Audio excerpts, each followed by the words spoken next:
August 1806. Jane Austen found herself squeezed alongside her mother, her sister, and a lawyer, rushing into Warwickshire in her cousin's carriage. It's like a scene from one of Jane's own stories. She was full of expectation, about to play her part in a real-life Austen family drama.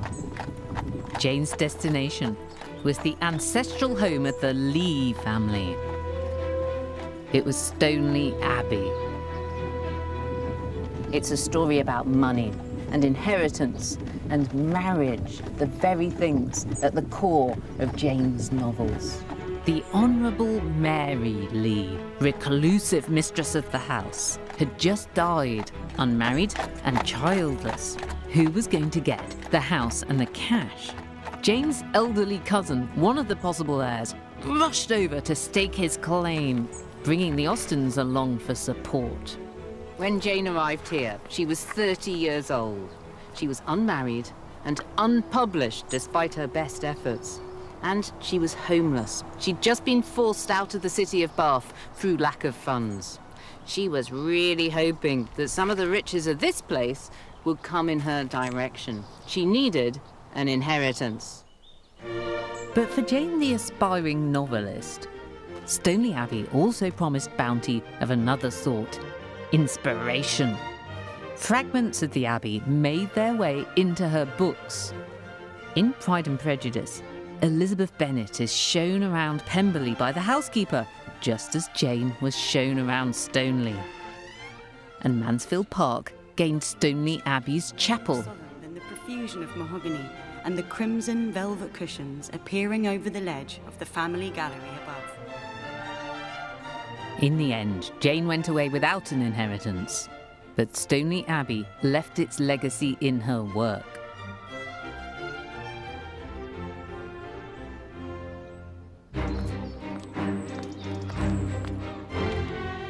Jane Austen's novels revolve around homes lost and mansions gained, the threat of poverty and the promise of wealth. And Jane's own life gave her a unique insight. In her 41 years, she stayed in many houses. At times, she was tantalizingly close to riches. At others, a step from destitution. I'm going to follow where Jane stayed. I'll visit the scenes of her romantic adventures and see where she struggled with her social obligations. This is the parlour or withdrawing room where the women would come after dinner. I'll try out some home economics, Austen style. Amazingly, that does look like real ink. And explore the houses where she flourished as a writer. I think that knowing where Jane lived can tell us who Jane really was.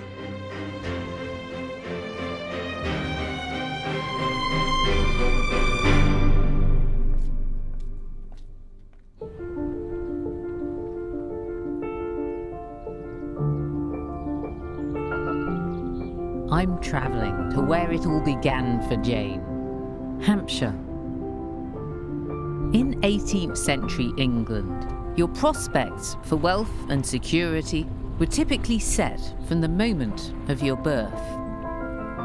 But Jane Austen wasn't raised in a typical home. Jane spent 25 years, more than half of her life, living in the house where she was born. Let's go and see what's left of it.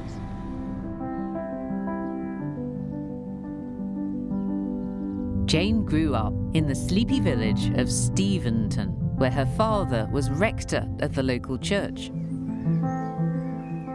She was born in 1775, in the reign of George III.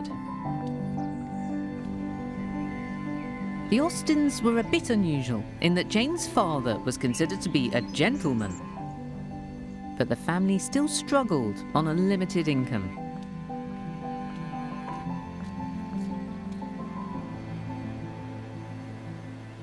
The Steventon that Jane knew has almost vanished. Its cottages were demolished in the 19th century.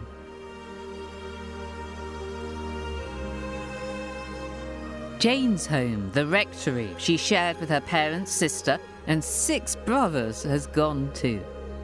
But luckily for me, archaeologist Debbie Charlton has been investigating the site and building up a picture of Jane's first home. So Debbie, let's pace out the plan of the rectory and find out roughly where it was. Right, so we're at the front, which was north facing. So if you were to stay about there, This is the corner of the building. in the west. It goes off like that? Yes. Okay, and how far that way does it go? I'll just try and walk over there.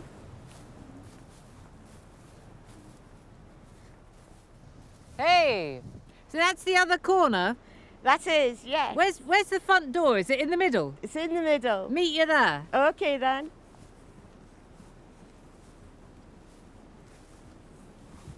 Is this it? This is it. Let me open it up. Is that right? Yes, indeed. Let's And step inside. in we go. Where are we now? We've come into the lobby. It was a lobby entry house. What were the other rooms? You had the front kitchen, and then you had the back kitchen. The back kitchen's where all the work went on, all the cooking. What about over here? Over here you got the main parlour, so you'd have the dining parlour and then the sitting parlour. What about Mr. Austin's study? That was at the back, so he was looking out over the cucumber gardens. Yeah, out over the gardens there. Is that because he was hiding away? Yeah, he was. He was hiding away from the rest of the household. Oh, okay. Lots of kids. A need- lot of activity. You need somewhere to go if you've got 8 children. You did. I think it was a very busy house. A lot going on. It may seem like a big house, but it was crowded. Jane's father supplemented his income by running a boys' boarding school, so the rectory was also packed with his pupils. Mr. Austin even had a 3rd job as a farmer, and the family kept cows, ducks, and chickens. Debbie, I imagine a lot of people would think of Jane Austen growing up in some lovely country house situation, but that's not right, is it? No, I think she was definitely doing a bit of work on the farm. There is an instance where she's overjoyed that the new dairymaids arrived, which gives you the impression she was probably having to do it. Until that point? Yeah. Ah. Now You tell know? me about some of these little finds that you've excavated. Right, so obviously when you're doing the excavation, a lot of it is the rubbish, what's been discarded or broken. So we've built this back together, but it's a lovely little egg cup. Look at And that. it's It's beautiful. so this is the willow pattern. So it's blue and white transfer wear. Yes. They'd just come out, they'd just learned to do the transfer print. Everybody who was anybody had to have transfer wear. Yes. They're from the perfect time, so about 1770. Now, Debbie, we don't have any evidence, do we, that Jane Austen didn't eat an egg out of this egg cup? We don't know, so she may well have done. Jane Austen's egg cup. It's pretty, but it's mass-produced. The Austens may have aspired to the latest tableware, but there wasn't that much money for luxuries. Jane's letters give a detailed account of everyday life at Steventon Rectory, with its unfashionable meal times, but a wealth of intellectual sustenance. We dine now at 3:30, and have done dinner, I suppose, before you begin. We drink tea at 6:30. I'm afraid you will despise us.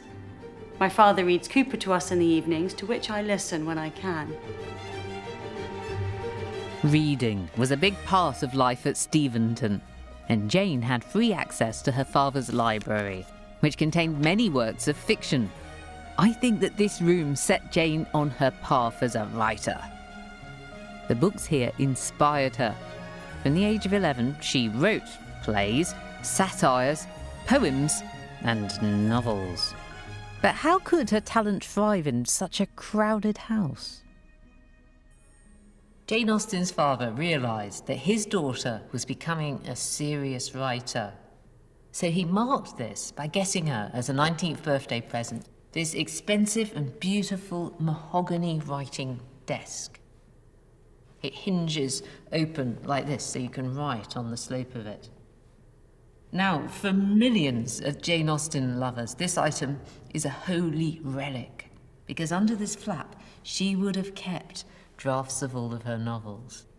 And to the very end of her life, everywhere that Jane Austen went, this box went too. Think of it as a tiny little office, the only space in her crowded home that Jane had completely to herself. But she didn't spend all of her time shut up in the rectory. Jane was a keen walker. She had to be. For most of her life, the Austen family couldn't afford a carriage. And she often travelled miles on foot, visiting a network of friends in the villages around Steventon. Some of their houses still survive, like Ash Rectory. Here, Jane would call on her close friend, Mrs. Anne Lefroy.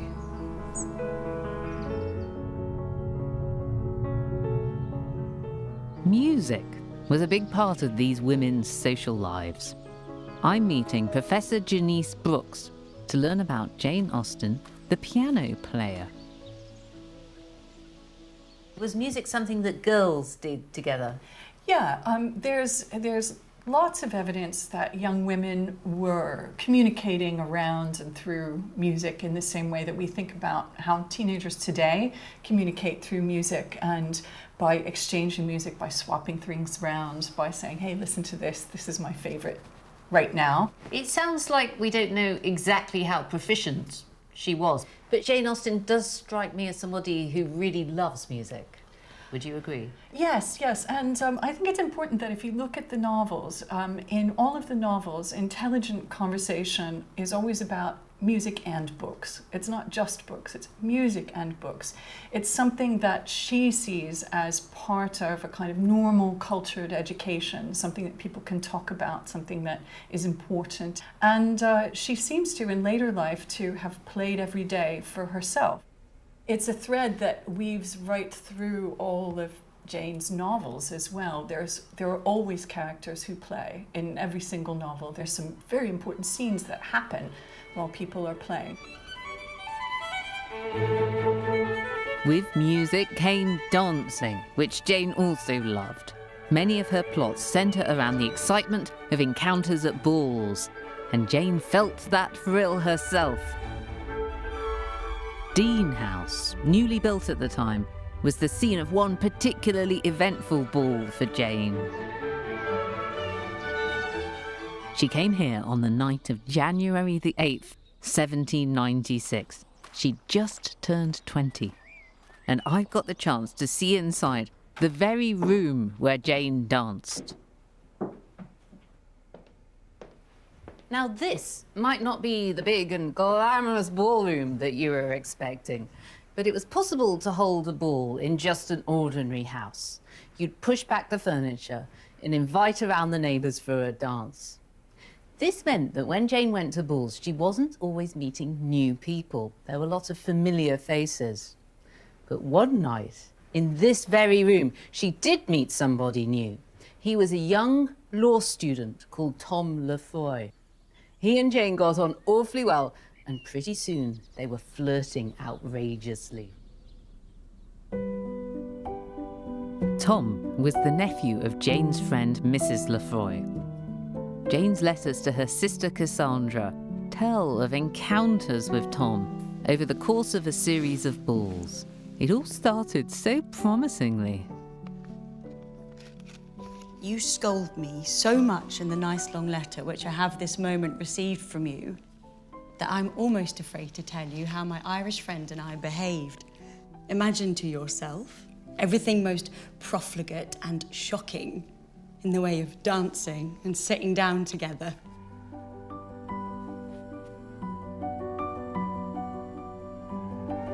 After I'd written the above, we received a visit from Mr. Tom Lefroy.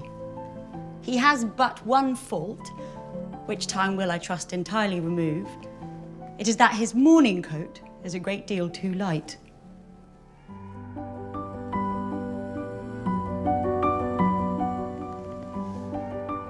I rather expect to receive an offer from my friend in the course of the evening. I shall refuse him, however, unless he promises to give away his white coat.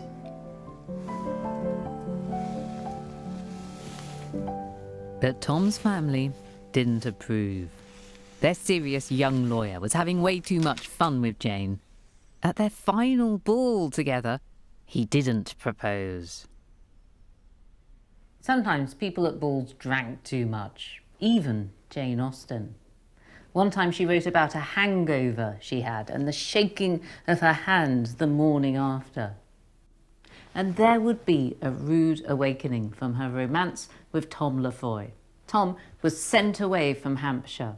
He had 10 siblings. He needed to be able to support them. He needed to marry someone richer than Jane. The harsh truth was that in Jane's world, money usually came before love. No wonder this became a central theme in her novels. And I don't think it's a coincidence that this is the year when Jane wrote her first draft of Pride and Prejudice. In fiction, at least, she could make sure that the poor but clever heroine won both the good man and his impressive house and grounds.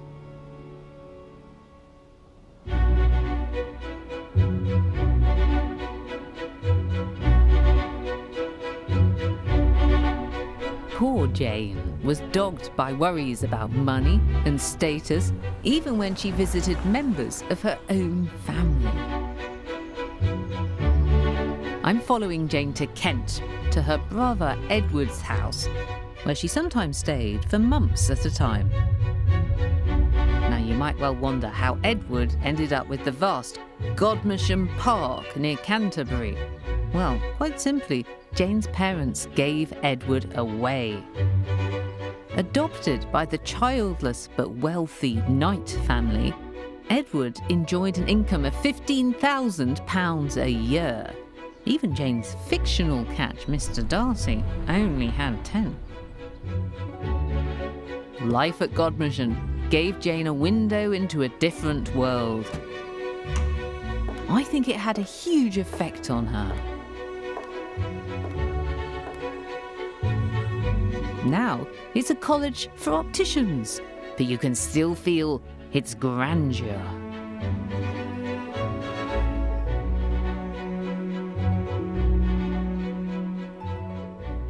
This might be the very room where Jane stayed when she was at Godmersham, a whole room to herself.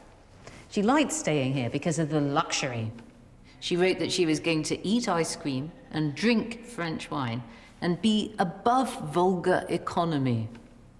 But it was quite hard for her as the poor relation. She worried that she couldn't afford to tip the servants properly.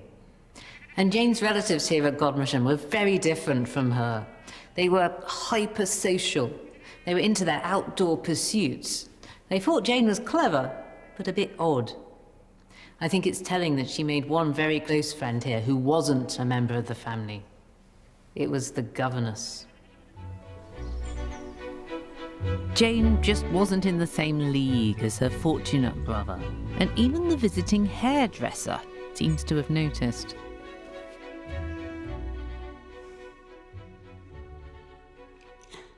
Mr. Hall walked off this morning with no inconsiderable booty. He charged Elizabeth 5 shillings for every time of dressing her hair. Towards me, he was as considerate as I'd hoped for, charging me only 2 shillings 6pence for cutting my hair. He certainly respects either our youth or our poverty. Jane was expected to earn her keep, helping to entertain a growing brood of nieces and nephews. One niece recalled spending entire days acting out plays with Aunt Jane.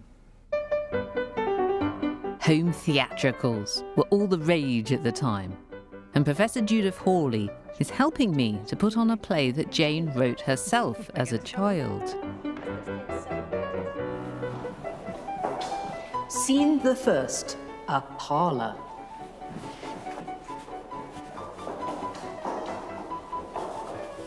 Cousin, your servant. Stanley, good morning to you. I hope you slept well last night. Remarkably well, I thank you. I'm afraid you found your bed too short. It was bought in my grandmother's time, who was herself a very short woman and made a point of suiting all her beds to suit her own length. Judith, if you lived in a lovely big house in the country like this, it must be very nice, but do you think perhaps it got boring and you just longed for something to happen? That's when you could put on a private theatrical, and then you had the whole sense of an event to work towards, and the whole household could be involved. One of the pleasures would just have been that business of the bustle of turning a house upside down, you know, the rolling back the carpets, clearing out all the furniture, that sort of chaotic disruption. Do we know what plays Jane Austen wrote herself? We've got 3 surviving manuscripts in her juvenilia. Her second play, which is my favourite, it's called The Visit. What happens in The Visit? In The Visit, there's a brother and sister who invite people to their house. Only nothing works according to plan. They're very apologetic about it, but there are only 6 chairs for 8 people because Grandmama didn't really like having people around. Sir Arthur and Lady Hampton, Miss Hampton, Mr. and Miss Willoughby. Ooh, that's a lot of people. Here they all come. Oh, pray, be seated. Oh, bless me. There really ought to be 8 chairs, but there are but 6. However, if your ladyship will take Sir Arthur in your lap and Sophie, my brother, in yours, then I believe that we shall all do pretty well. I beg you'll make no apologies. Oh, Sophie, oh yes, please. Your brother really is very light. This is better than a chair.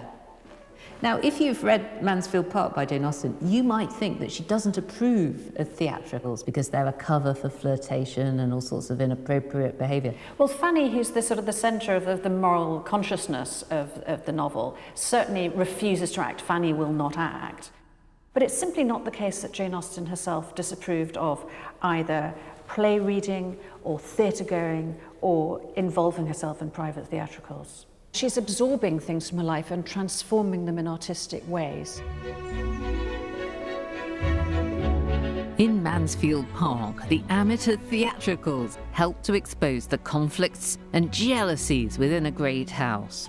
Just the sort of thing that Jane might have witnessed at Godmersham. I think that this was the house that had the biggest influence on Jane's writing.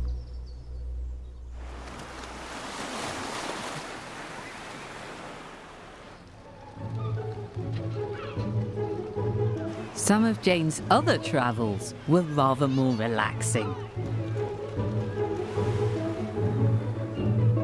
As the 19th century dawned, Jane's parents embraced the fashion for tourism. They took Jane to Sidmouth, to Dawlish, and then to Lyme Regis.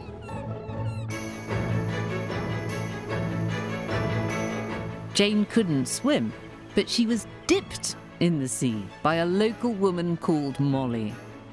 She probably didn't bathe nude, whatever this picture might suggest. But it is true that Lyme was a free and easy sort of a place. This book is a guide to the sea bathing places, and it's pretty frank about the advantages of Lyme, advantages that would have appealed to the Austens. The lodgings at Lyme are not merely reasonable, they are even cheap. It's a budget resort. There's no need to dress up in fancy clothes, no need for extravagance of exterior show. The boarding houses in Lyme are graded. At the top of the hill, you've got pleasant houses with nice views for persons of consideration. Down in the lower town, though, you'll find the lower orders. I'm sorry to say that the Austens were right at the bottom of the hill in Mr. Pine's house, just there. Even on holiday, you had to know your place. And you got what you paid for. The accommodation rented by the Austens was strictly no frills. Jane wouldn't have given a very good review to the various lodging houses of Lyme. Of one of them, she wrote, "The inconvenience is exceeded only by the dirtiness." And she had a bit of a ding-dong with the owner of this place, Mr. Pine, about the ludicrous sum he wanted to charge for something that got broken. But Jane didn't care at all because she could look out of this window and watch the sea.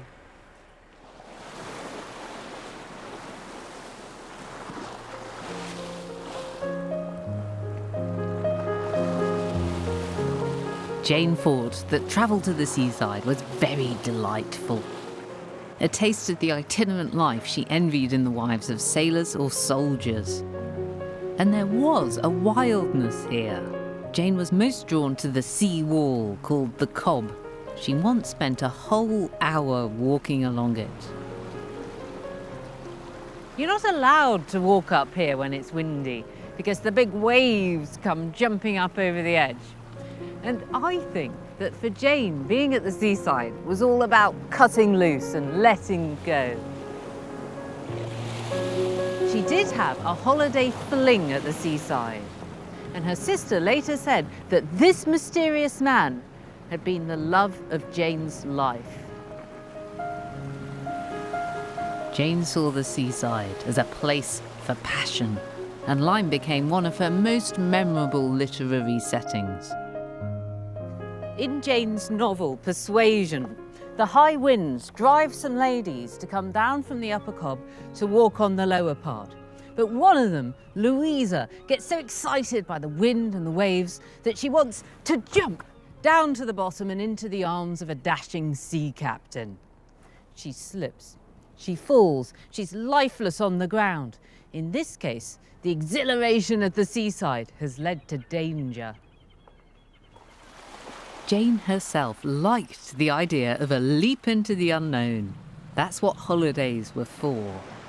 But a permanent move was quite another matter. In 1801, aged 25, Jane had to leave her home in Steventon forever. Her father decided to retire and relocate, taking his wife and daughters with him to start a new life in Bath.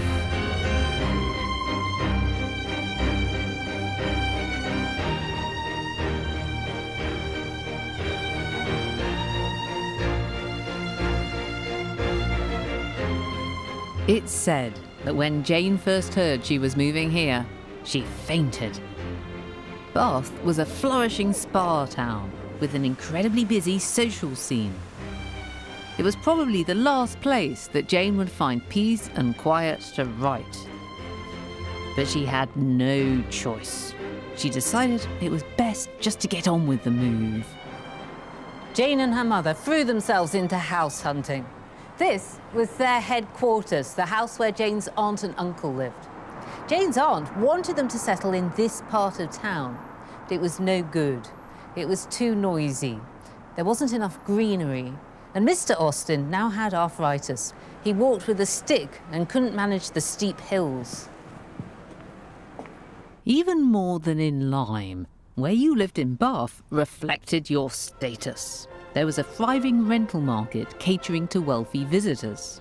I'm off to see some of the places that Jane considered. There are an awful lot of them.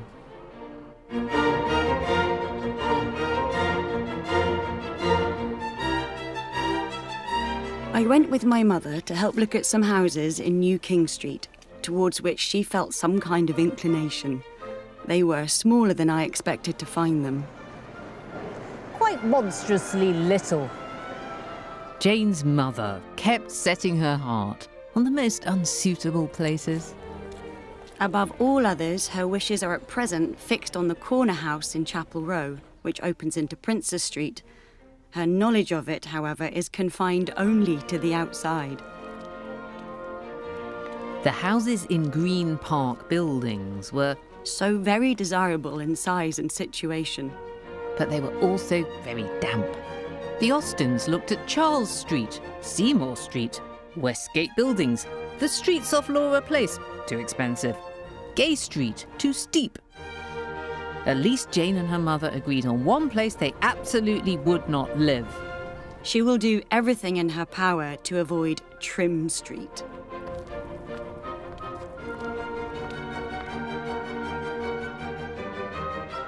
Eventually, the Austens decided on 4 Sydney Place.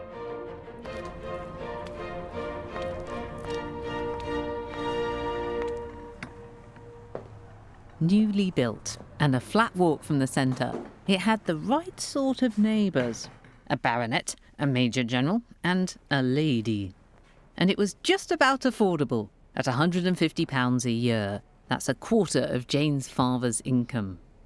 These days, it's a holiday let, which means that I get to stay the night. The Austins had rather longer, a 3-year lease to enjoy its comforts. Up here are the bedrooms. Mr. and Mrs. Austen had the lovely view over the park, while Jane and Cassandra shared the room at the back.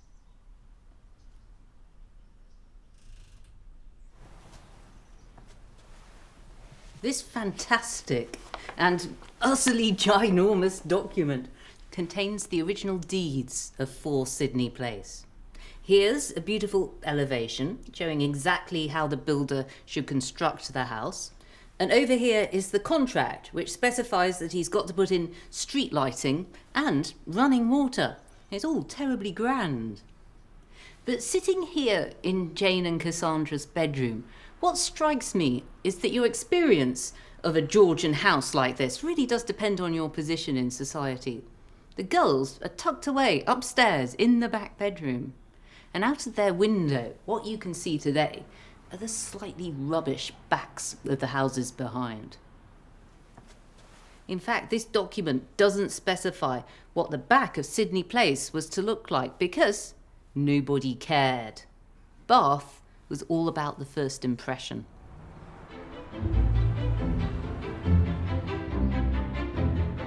First impressions mattered because most people didn't stay in Bath for long. The whole social scene was constantly changing. Jane had to embark on a complex schedule of visits and engagements, and there was always the hope that she might find a husband. I'm paying a call, just as Jane would have done, to a rather grander house than her own in the Royal Crescent.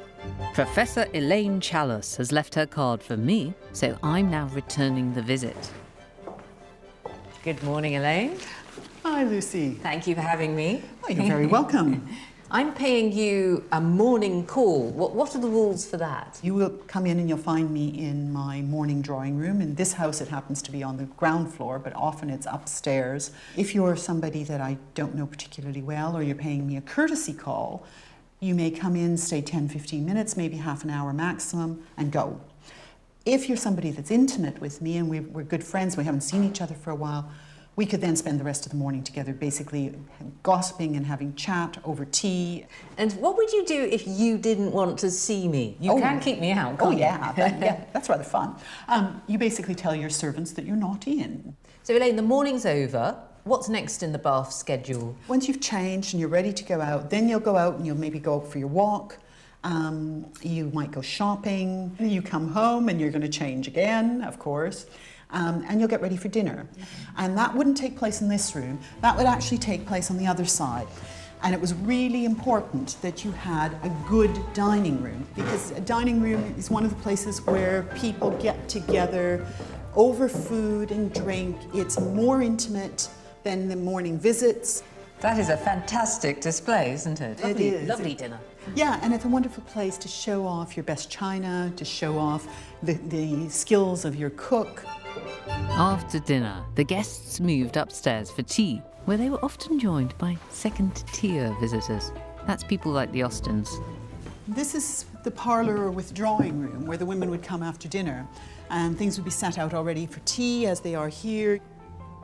You would find all kinds of things going on. You would have some people reading, and you could be, of course, playing on whatever musical instruments were available. We've got a harpsichord here. By the time of Austen, often you would have had a piano. There might have been a harp, but these kinds of things so that you've got something to do to keep your hands occupied.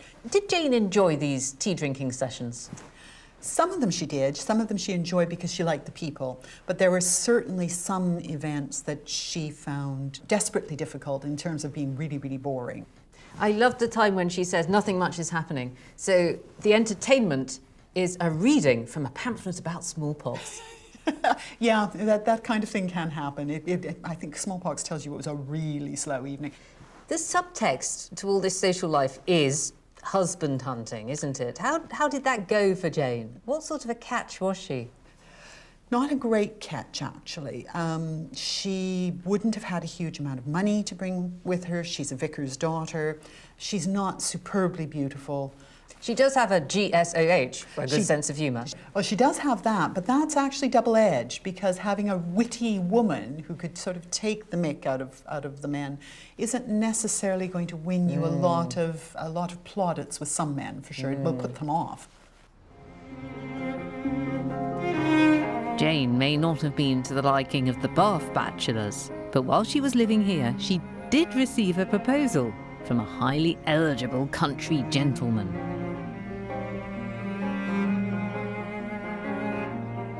In 1802, Jane and Cassandra visited some old friends, Catherine and Alethea Bigg, back in Hampshire. They were joined by the Biggs' younger brother, 21-year-old Harris Bigg Wither. Harris Bigg Wither proposed to Jane, and she accepted him. She must have been relieved. She was nearly 27, getting on a bit. And while Harris wasn't a looker, he was very respectable, and he was going to inherit Many Down Park, long since demolished. But the next morning, having fought it over, Jane broke it all off. It must have been excruciatingly awkward. She had to flee from Many Down Park in embarrassment. It was probably for the best. Harris didn't have much conversation. He could sometimes be outrageously rude, and Jane clearly didn't love him. And I believe there was another reason Jane was feeling confident enough to turn down the mansion and the cushy lifestyle. She thought that she was soon going to become a published author. And she knew that if she got married, she'd have to give birth to babies, not books. Sure enough, in 1803, Jane sold the manuscript of her novel Susan to a publisher for £10 whole. This book would eventually become Northanger Abbey, and it's all about Bath society. Its young heroine Catherine arrives here with eager delight, ready for the pleasures of the public dances and the pump rooms. It seemed that Jane had finally made it as an author. Except it all came to nothing. The novel wasn't printed in her lifetime, and Jane had lost her chance at independence. Single women have a dreadful propensity for being poor, which is one very strong argument in favour of matrimony.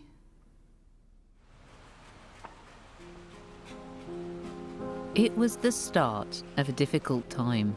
The Austens were going down in the world. When the lease expired on Sydney Place, they were forced to take a house in Green Park Buildings, even though they'd previously ruled it out. Then in 1805, Jane's father became seriously ill with a fever, and he died. When the Austens had first been house hunting in Bath, they'd rejected Green Park Buildings because although the houses were cheap, they were damp. You can see that they've been built up on a platform because the river used to flood just here. The people in the houses complained about putrid fevers. Now, when you get a lot of water standing around, you get mosquitoes. And Mr. Austen's waves of fever are consistent with the disease of malaria. It could be that Green Park Buildings killed him. Whatever the cause, his death was a disaster. Jane and her mother and sister now found themselves in reduced circumstances, reliant on the charity of Jane's brothers. They moved again to Gay Street, and then finally to the dreaded Trim Street. In Trim Street, there weren't any titled neighbours, just a milliner's and a fire insurance office. Jane's mother was really fed up with living here. She addressed her letters from Trim Street, still. In Persuasion, Jane's heroine Anne Elliot persists in a very determined, though very silent, disinclination for Bath. You could certainly go off a place. The truth was that the Austens couldn't afford to stay there. In 1806, after 5 years in Bath, Jane was packed off again, this time to a rented house in distinctly downmarket Southampton. Jane's brother Frank was in the Navy. He moved his mother and sisters in with his young wife while he was away at sea. Southampton was the lowest point in Jane's fortunes. It was described by one contemporary visitor as a dirty town with unsurpassably smelly side streets. Southampton has changed quite a lot since Jane's time, but she would still recognise the ancient stone ramparts. All this used to be the sea. It came right up against the old city walls. You can see dolphins from this spot. It's now dry land and a ginormous building site. Jane's house has gone too, but luckily, a contemporary artist included it in his painting. This is Jane's house, right next door to this rather eccentric castle that had recently been embellished with extra turrets.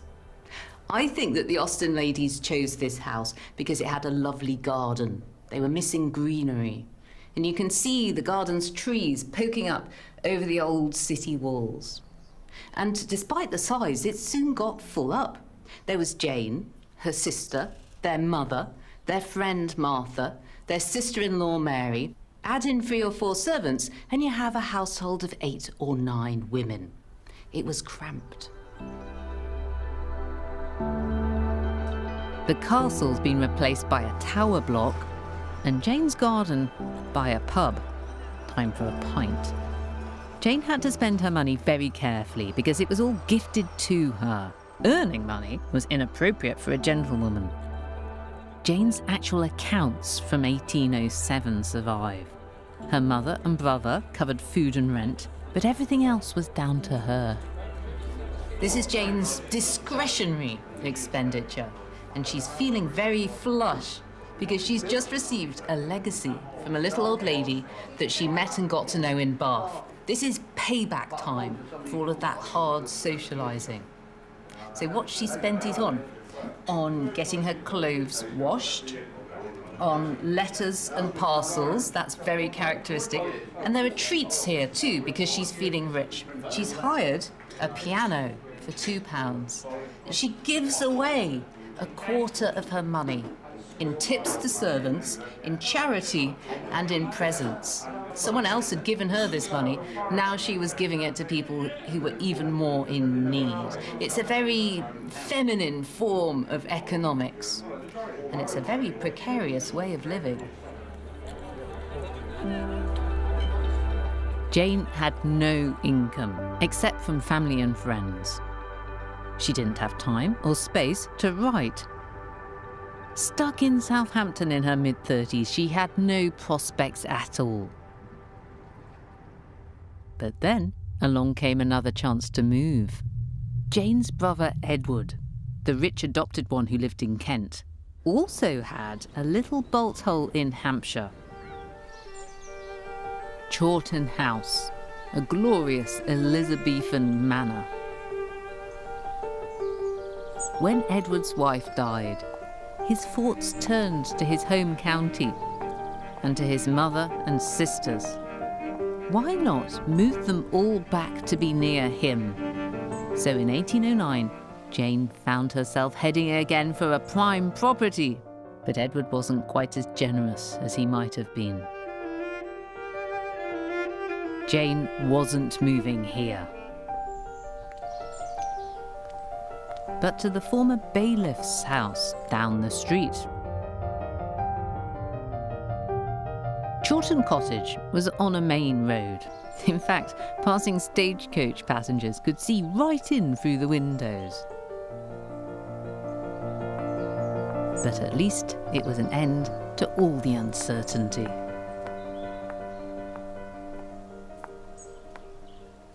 And here, Jane settled down into a daily routine. We're told that she got up early to play the piano before anyone else was around. Then at 9 o'clock, she made the tea. This seems to have been about the limit of her household duties. It's as if the rest of them realised she was no good at housework and shielded her from it so that she could get on with her writing.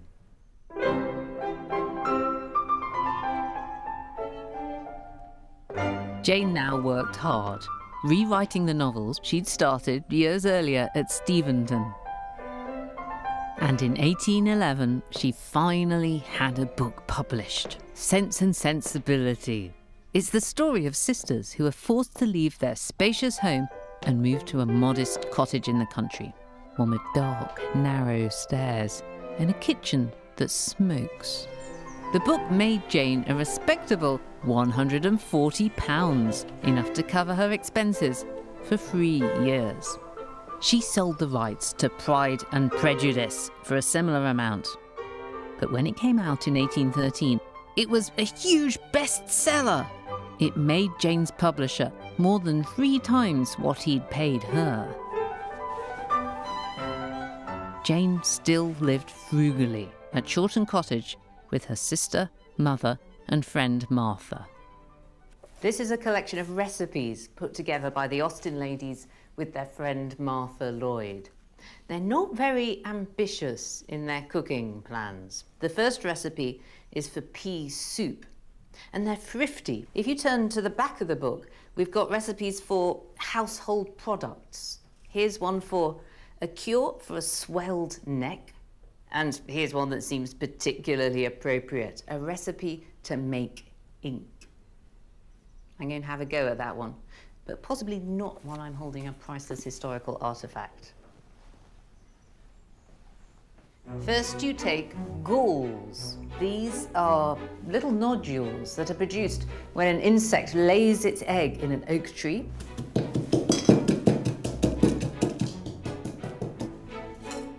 Next comes, the gum. This is gum arabic, and my gum has been pre-powdered. Next comes the green copperas. This stuff is basically iron sulfate. Next you put in the strong, stale beer. Now, there's no real chemical reason for the beer, but I think it's really in the recipe to make ink making more fun.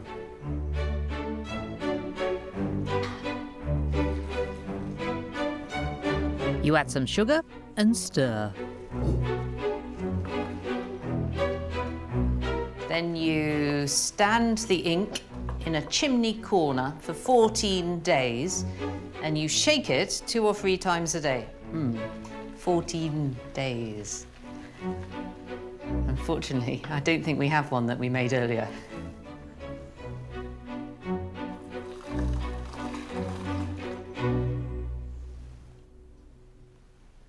Amazingly, that does look like real ink. The original recipe makes 2 pints of ink. Jane needed plenty of it. She wrote a brand new novel, Mansfield Park. Her books were bringing her freedom and confidence. The nitty-gritty of publishing often took Jane to London, where she stayed with her brother Henry, who was now a banker.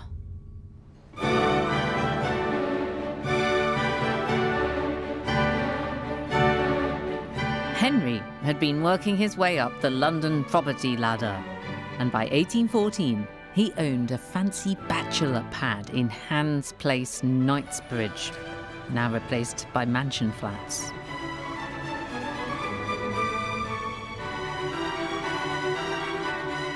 You might not think of London as Jane Austen land, but I reckon that this was the place that suited her best of all. Henry's house had a lovely garden right next to his study. It was August, and when Jane got hot and tired of writing, she could come out here for a restorative stroll. Henry was out all day at his bank. He was now a widower. He only had 1 maid. There was nobody to bother Jane. here, at last, was a life free from social obligations. And here, she got on with what I think is her most brilliant book, Emma. This new heroine was rich and confident, but she wasn't a woman of the world. Although Emma lives 16 miles from London, she never actually goes there. Jane was more intrepid. For this latest novel, Jane's brother Henry had found her a more prestigious publisher, John Murray. But then Henry fell ill, and Jane was forced, for the first time, to start dealing with her business herself. This is John Murray's office and home at 50 Albemarle Street. This was a place where Lord Byron and Sir Walter Scott would come.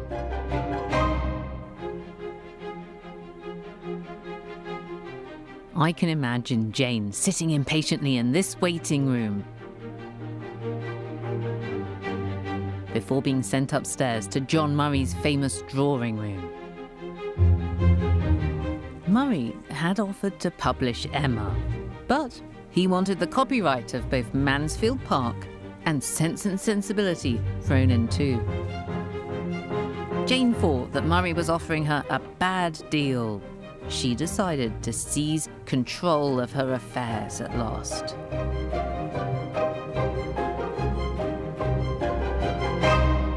So Jane started to negotiate, first by letter, then in visits to this office.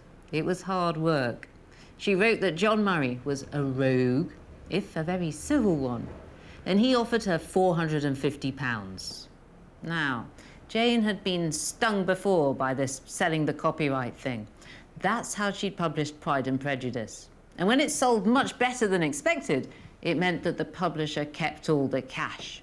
So she refused that. Instead, she went for what we'd call self-publishing, where she ran the risk, but will get the reward, minus 10% commission to Murray. Now, the really heartbreaking thing is that this was a terrible business decision of Jane's. None of her later books would sell as well as Pride and Prejudice. And by the time she died, she'd actually only earned just over £650 from all her books. But for a few years, during her visits to London, Jane glimpsed a different life. The life of a successful novelist, shopping, visiting exhibitions and plays, and travelling in her brother's carriage.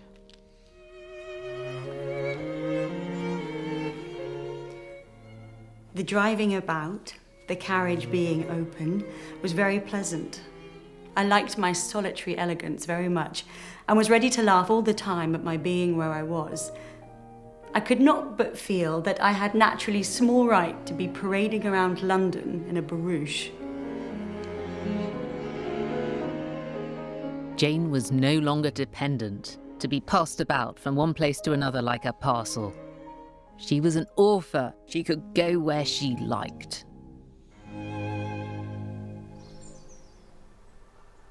It didn't last. Less than a year after Emma was published, Jane was back at Chawton Cottage and seriously ill.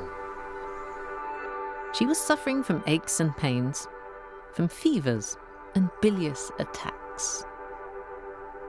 One of her nieces remembers visiting Aunt Jane and being shocked to find her up here in her bedroom, wearing a dressing gown and sitting in a chair just like an invalid. Things were looking bad for Jane, and she was only 41. On the 24th of May 1817, Jane and Cassandra made the 16-mile journey to Winchester in their brother James's carriage. They came to be near a doctor, Jane's last chance for a cure, but she'd already made her will. For 2 months, College Street was their home. These rented rooms in the city centre were just the sort of place that genteel old maids ended up.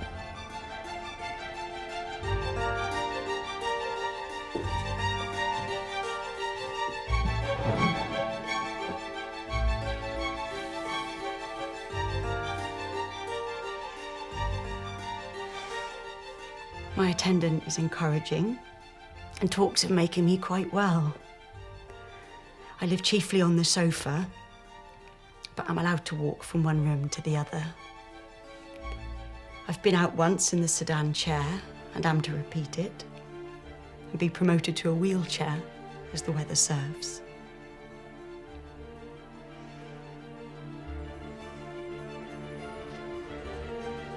The upside was that Jane was living here with the family that she'd selected for herself, spinsters looking out for each other. She got this house because of her two good friends who lived just around the corner. And as Jane got sicker and sicker, she was looked after here by her sister and her sister-in-law. Jane spent the very last hours of her life with her head in her sister Cassandra's lap. And then, very early in the morning of the 18th of July, 1817, she slipped away. In that room, just up there.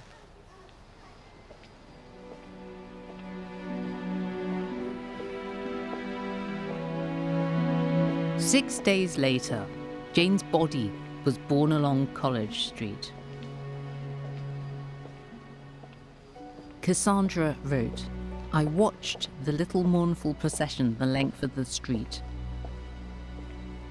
and when it turned from my sight, I had lost her forever." Walking alongside the coffin were 3 of Jane's brothers and a nephew, the only mourners.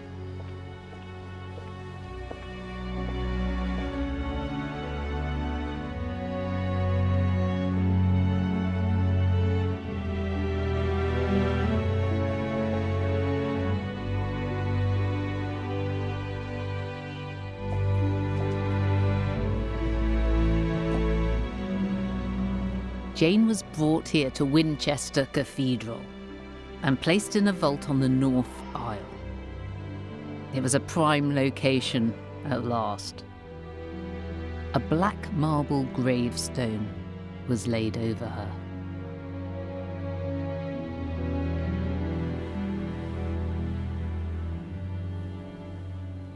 The inscription mentions the benevolence of her heart, the sweetness of her temper, and the extraordinary endowments of her mind.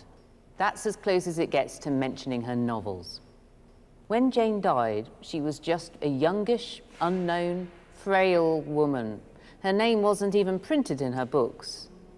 All this would change. A few years later, one of the vergers of the cathedral was heard asking, "Who is this Jane Austen woman that everybody's talking about?" And now her fame almost eclipses that of the cathedral. Today, Winchester Cathedral is perhaps best known as Jane's final home.